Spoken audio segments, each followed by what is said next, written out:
Kahit tumulong ka, mali pa rin. Bawal kang ano. Hindi nyo po makokontrol ang tao.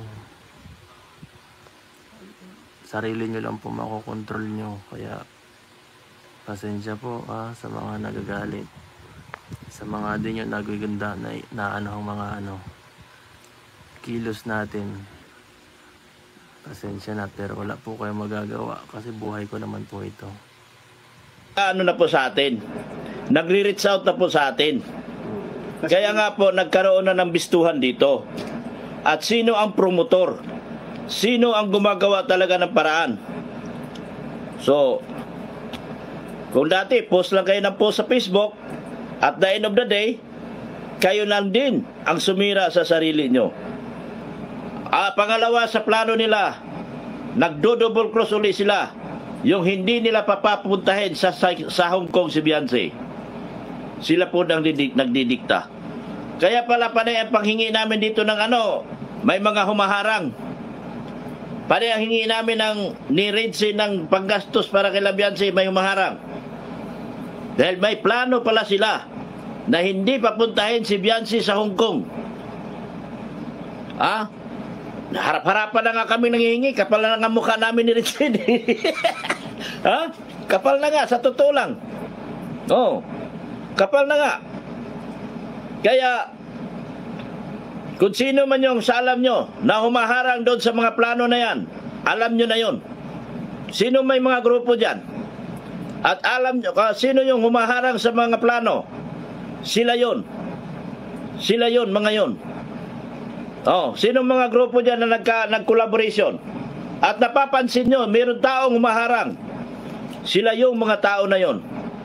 Kilala nyo na yon. Pwede nyo nang sabihin ang pangalan dito. At hindi na magagaling mismo sa akin.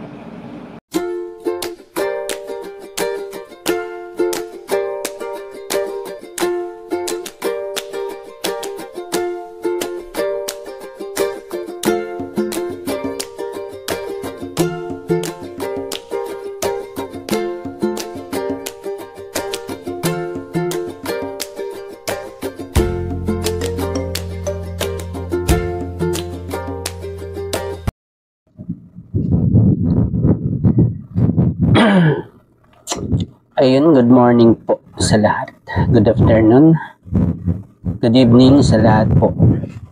Roselska TV po para mag-reaction sa live ni Kalingap Edu nung isang gabi. At dito po, naglabas siya ng sama ng loob sa mga fans. Pinadaan niya sa live para nang sa ganon mabawas-bawasan siguro yung kanyang mga dalahin sa kanyang isip at puso. May tinutukoy po siya dito na nasa likod ng pambabas sa kanya. At saka di niya alam kung bakit galit ang mga ito sa kanya. Wala siyang maisip na dahilan kung bakit galit na galit ang mga ito. At may nabanggit pa siya dito na mga sponsor daw ito na galit sa kanya at pinagsasabihan pa siya ng masasama. Pero bago po tayo mag-reaction sa anong to, kailangan po nating mapanood at marinig ang mga sinasabi ni Kalingap Edu. Ito po, panoorin po natin ang maikling clip na ito. Nagtagumpay na ang mga basher, guys. Nagtagumpay na sila. Okay, basta okay.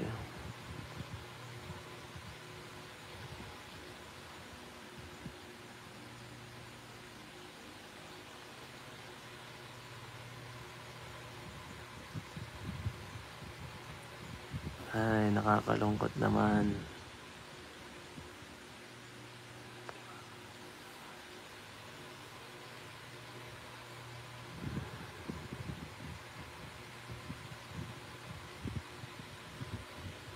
Alam namin is kung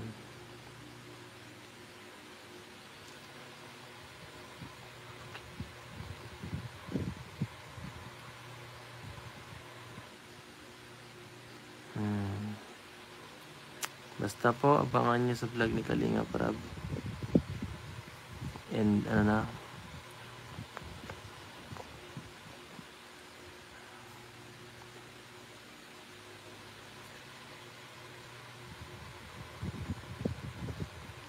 final episode na yata, guys.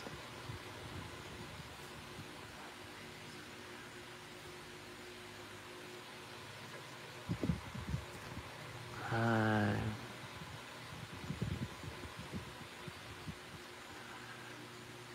Shout out po. Basta ang mahalaga, lagi pa rin naman ako ma-upload sa vlog ko.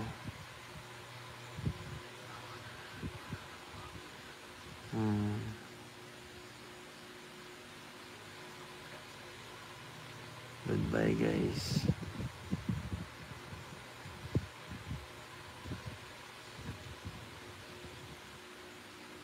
Shout out po.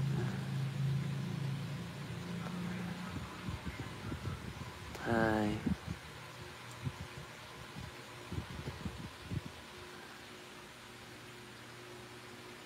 Hoy, wag ka mag-goodbye. Ano kasi, ang gugulo kasi ng mga tao dito. Para wala na sila, para manahimik ng lahat, wag na lang tayo mag-EDC. Para tahimik na ang ang paligid. Diba?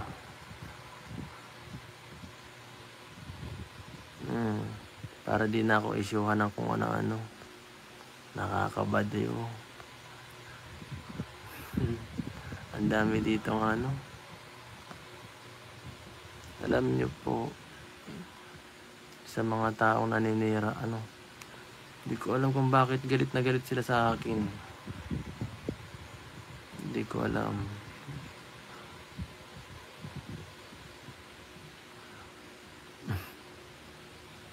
Wala kang gagawing tama.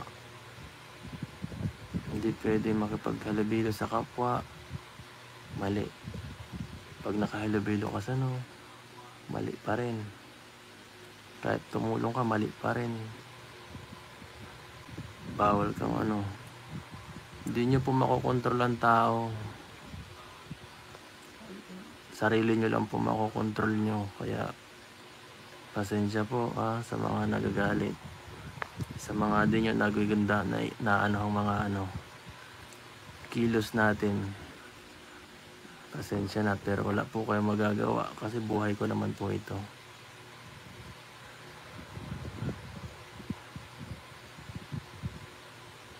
Yes. Yung mga naninira, yan po ang may galit sa atin. Yung mga gusto tayong siraan kay Beyonce, gusto kaming paghiwalayin. Yan ang hindi nila alam. Hindi nila yan. Hindi natin alam yung nila, motibo sa kanilang ganyang di ba? Yung galit nila sa atin, ay parang hindi yung normal na galit lang na parang gusto nilang manira lang talaga dahil gusto kang siraan. Parang ganun Madami na po yan. Hindi lang po yan dati pa. Ay, hindi lang po yan yun. Dati pa po may mga ganyan, Nung pa po, siguro, may kagaya pa nung kay Erica Days, kay Reyna. Hanggang hanggang ngayon. Normal may mga toxic na ganyan, Pag dumikit tayo sa kung sino-sinong tao, tapos di lang nila nagugustuhan, lalo na di ba? Tapos pagka nawala, wala na sila, malipat sila sa kabilang maninira sa kabilang walang magawa. So, hindi naman tayo sanay na ako sa mga ganyang tao na nangingialam ng buhay. Kaya may sulsulera talaga sa nila Beyonce. Yun po ang problema. Hindi naman po sa pero mayroon mga tao sa nakapaligid sa kanilang na nahihinang ihimasok ng ni Beyonce na parang gusto ko laging pag-anhan. Parang paghiwalay na ito bawal yan. Yan, X yan si Eds. May ganong sa kanila So, Hindi ko naman inaano, no? Pero yung kanila talagang galit sa akin ay iba. Yan po yung dati mga sponsor natin na ano ko, na sinabihan ko ng dahil masyad na parang ano sila sa akin eh. Gusto nila akong kontrolin. Eh, hindi ako payag sa ganung ano. Kasi ako ang vlogger dito. Pag hindi ko nagustuhan ng ano ko, ang mga kahit sponsor ko, pag hindi ko nagustuhan ng ginagalaw, ako mismo ang nagtitikal sa kanila na, uy, hindi niyo ako pwedeng ganyanin, ah. Mga toxic sponsor. Simula pa po yan kala Jimil, may mga ganun po yan sa Kalingap, ano. May mga, hindi ko napapangalanan yung mga iba. Para ano naman tayo dito. So, ang pangit ng ganyan. Kasi yung feeling ng iba, basta mag-sponsor, feeling nila entitled na sila maging bida-bida. So, ayoko ng ganun.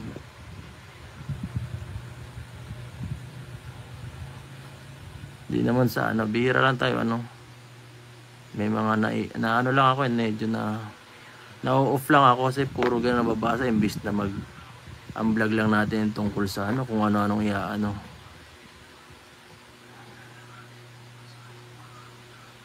yung mga ganyan. Hindi ko napapangalanan kung sino sila, pero wag lang sumobra.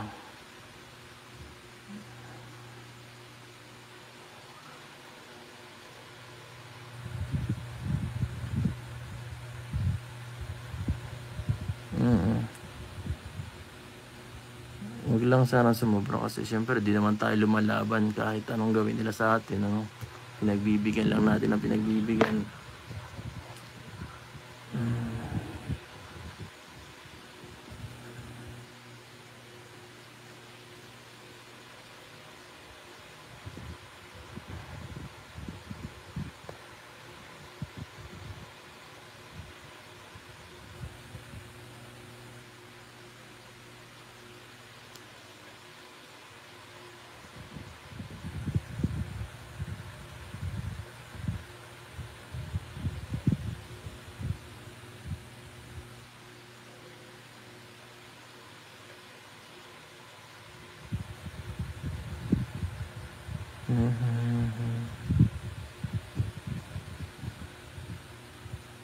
Oy, shoutout, thank you po, share. Mubo na tayo dyan, ayoko nang pag-usapan, nakakasira ng gabi.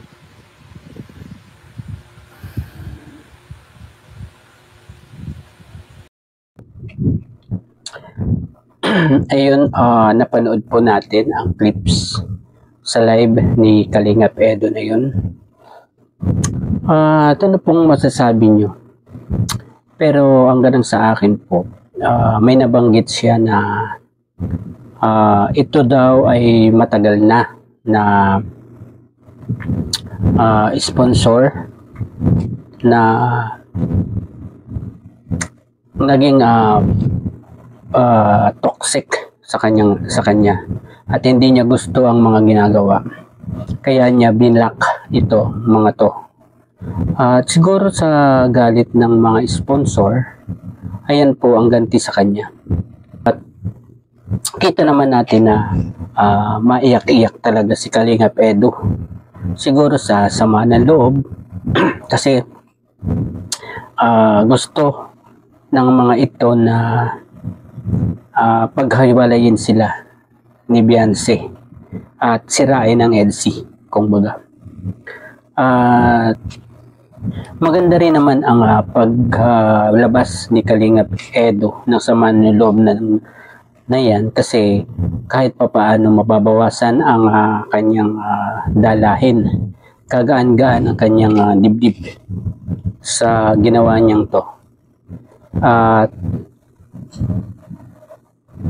talagang takang-taka siya kung bakit nagagalit sa kanya ang sinabing mga sponsor na ito. Sure ako na kilala niya to at nabanggit niya na hawak ni Red Zane dati. Ayun. Karugtong nito, may kinuha po ako sa live ni Dr. Love. Tinukoy ni Dr. Love ang mga to na galing sa Edo and Beyonce Best Friend Group. At tinatawag ito na mga titas. At ito po, papanoorin din po natin ang karugtong nito, yung live nga ni Dr. Love. Magka-ugnay po ito, dalawang to. Kung sa mga sino ba yung mga tinutukoy ni Kalingap Edo, at isa lang ang tinutukoy ni Dr. Love ay sharing tinutukoy ni Kalingap Edo. Ayun po. At papanoorin po natin ang clips na kinuha ko sa live ni Dr. Love. Ito po, panoorin po natin.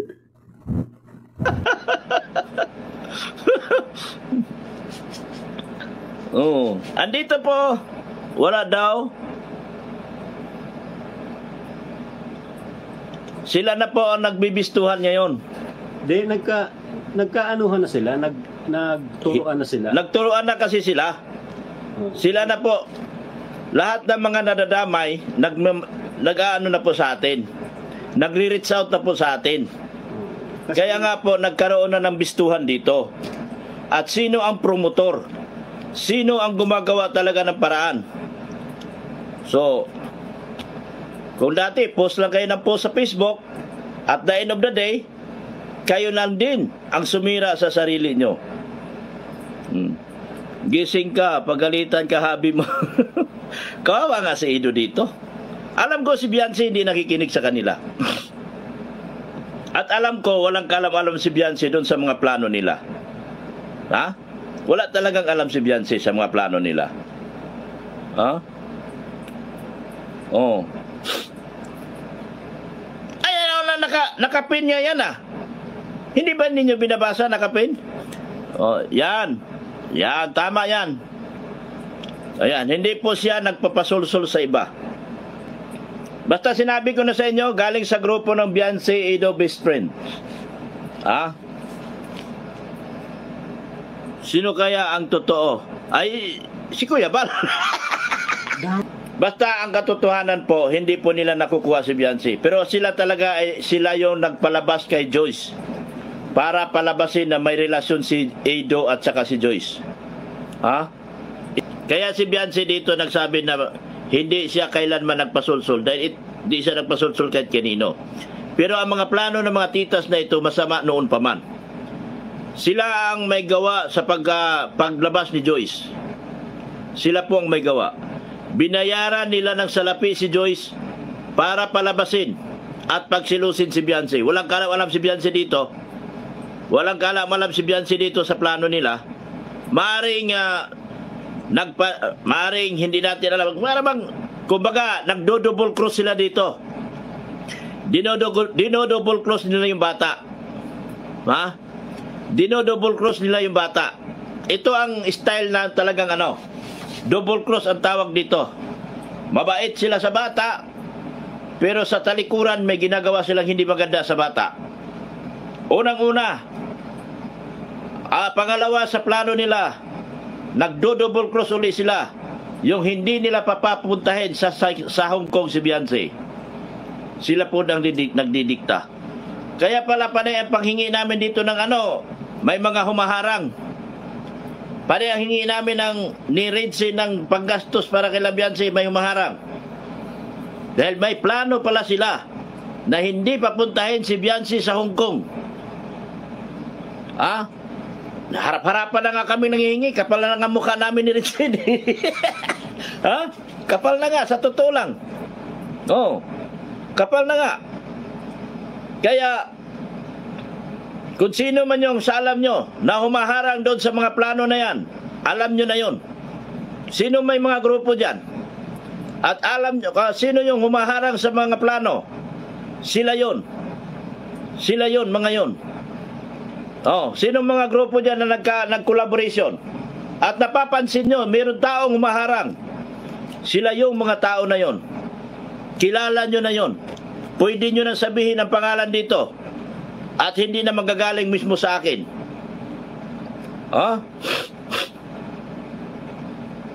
Nakita nyo, Kalingap Ido, apektado dito, Dok, kasi siya naman ang binabasa siya lang. Opo, pati si Mariel. Pero mo si Mariel, ginawang syuta ni Ido. Samantalang si Mariel ay tinutulungan ni Ido. Tama ba yon? Mabuti na lang may naawa sa akin at pinakulayan din ako. Jingjing, ilabas mo na screenshot jokes ha. Ako na mag-name drop. Yan o. Si Ma'am Kapude, ini-name drop na. Payag ako, kayo mag-name drop dyan. Okay sa akin. Huwag lang manggagaling sa aking bunganga. Dahil yung daughter ko dito, mabait sila sa harap ng daughter ko. Sa talikuran, may ginagawa silang hindi maganda. Tulsul kay Beyonce dahil sa harap ni Beyonce, iba ang sinasabi nila. Pag talikod ng bata, iba din ang ginagawa ng mga yan, ng mga titas na yan. Sila yung mga taong galit na galit kay Ido. Sila yung mga taong hindi ko alam kung anong kasalanan ni Ido sa kanila. Once kasi na binlak ka ni Ido, si Ido na walang tiwala sa iyo. Hindi po mahalaga ni Ido kay Ido yung kung sponsor ka man o hindi, basta pag ginawaan mo ng hindi maganda sa Ido at nahalata ni Ido may ginagawa ka hindi maganda sa kanya, ibablock ka talaga. Yan, back, ano ba tawag dyan? Backfighter. Tawag dyan, backfighter. Oh, Maria, Rachel, Mira, hindi na bumalik, Ma'am Annalyn, Doc, solid din magbigay. Yes, Ma'am Annalyn. Ana from Japan, solid din magbigay. Yun ha? Never sila nagtiwala sa akin dahil ang sinasabi ko naman noon talaga sa mga live ko, na kay Ido talaga ako. Kaya hindi talaga sila hindi talaga, wala silang tiwala sa akin.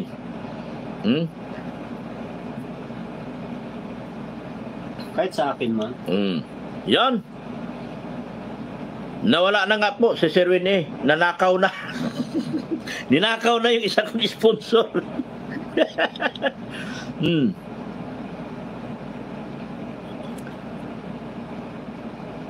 Yan. Sino ba magre-reveal dito? Si Redsin kasi si Redsin daw sabi, siya kasi pinangalanan ni Ido eh. Si Redsin ang magre-reveal. Kasamahan niya dati yung mga yan. Kasamahan niya dati at kilala nyo yan, hindi na niya kailangan magtanong. Kilala niya. Maluoy kayo kay Ido, siya na affected dito. Totoo yan. Kaya kami nagsalita na para ibisto yung mga ginagawa ng mga titas na ito. Yung pagpapalabas nila kay Mariel, padalabas nila na girlfriend ni Ido, wala pong kalawalam si Beyonce dito, kawawa si Beyonce. Yung pinalabas nila na isang room magkasama si Ido at kasi grabe, ang lupit nila gumawa ng Photoshop.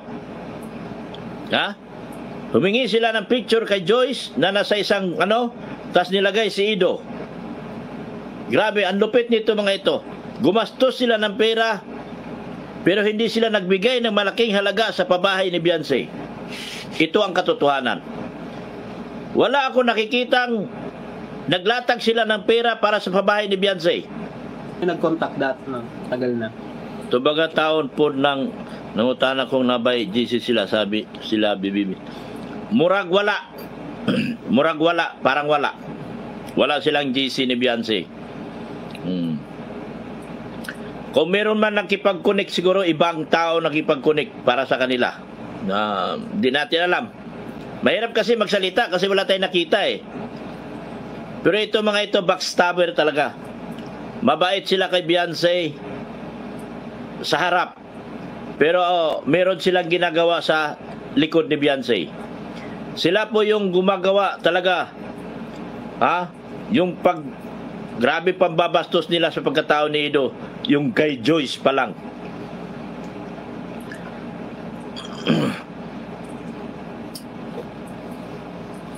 Sir Leo Day, wala akong ibang alam na message palagi kay Beyonce. Bril, Amor, Jima, alam ko yan. Kaya Doc, los ka. Grabe puyat natin guys. Wala naman rap name. Meron na po. Yan o. Ulit na nga. Yan o. Yan o. Yan yun. Tatlo na nga yan o. Kanina dalawa lang. Tatlo na sila ngayon o. Yan o. No. Hindi ko nga alam kung kailan yung... Ayun! Ang babaeng nililink nila kay Ido, sila po ang may gawa nun. Lahat ng mga babaeng nililink nila at sinasabi nila may kirelasyon kay Ido, sila po ang may gawa nun. Sila po. Lahat sila may gawa. Gumagawa pa yan ng mga dami account para i-chat si Edo, lalandiin. Oo. Ayan. Tapos, ayan, si Edo naman, papatulan niya yun. Pero alam niya na ibang ano yun, Iba ang purpose. purpose. Mm. Lahat po sinasabi ni Edo sa amin. Mm. Kaya alam namin kung paano dumiskarte si Edo. Yan. Kala nyo, napasakay nyo si Edo sa kagustuhan nyo. Naku, Sinakay kayo ni Ido. kayo ang pinasakay ni Edo. Kayo pinasakay ni Ido. Oh. Kaya nalulungkot kami dahil talaga nung birthday ni yun taming tatlo nag-uusap. Doon niya isiniwalat ng lahat ng kanyang kaalaman. At doon niya sinabi lahat.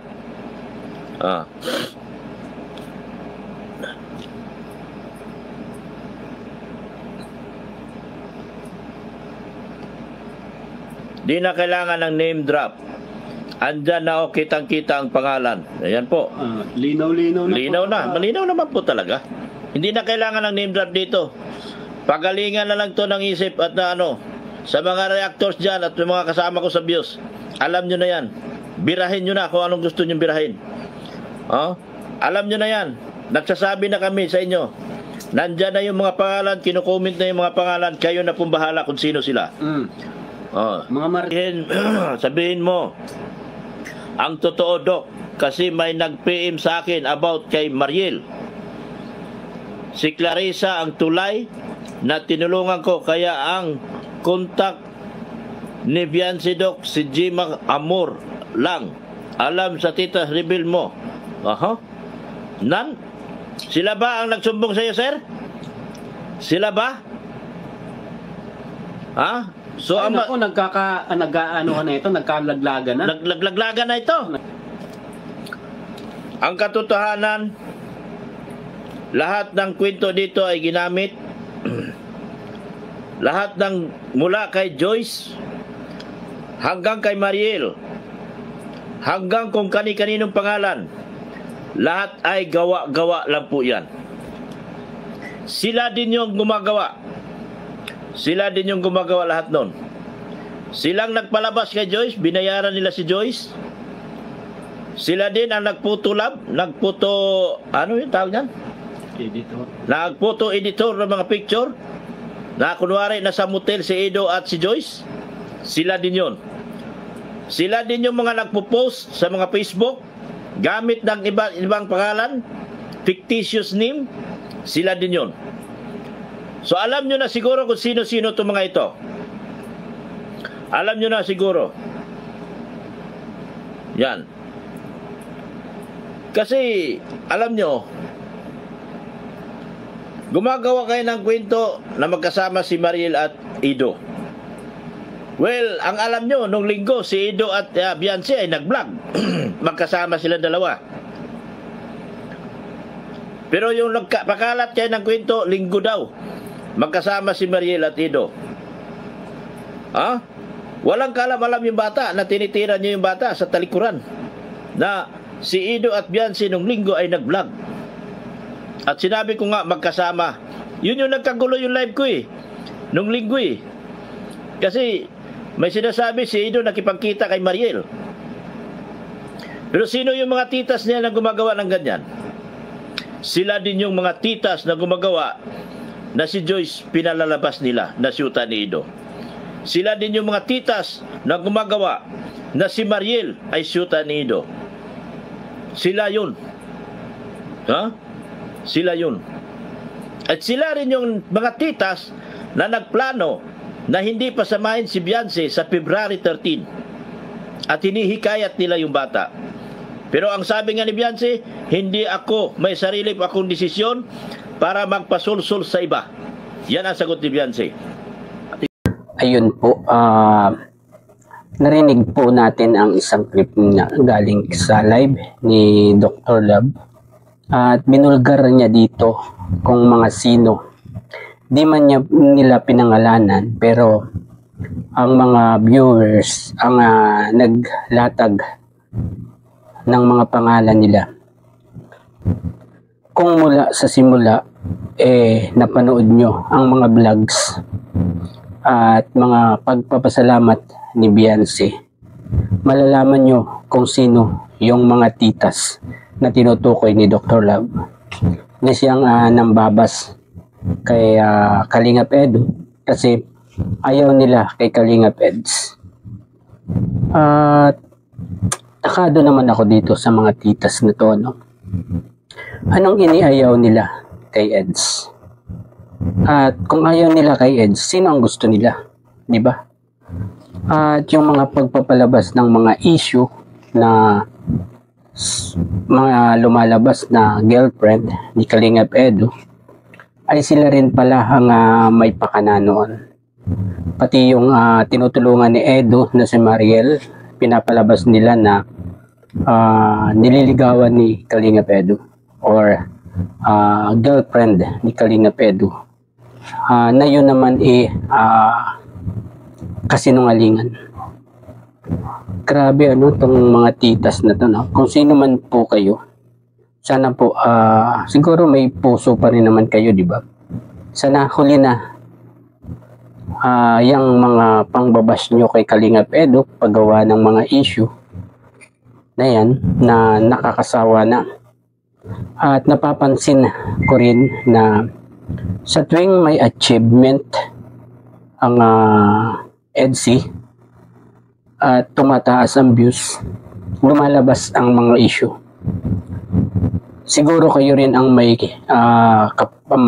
gawa niyang mga issue ng ganyan. At kung may kasabwat man kayo dito, sana lumabas ang totoo. Ayun po.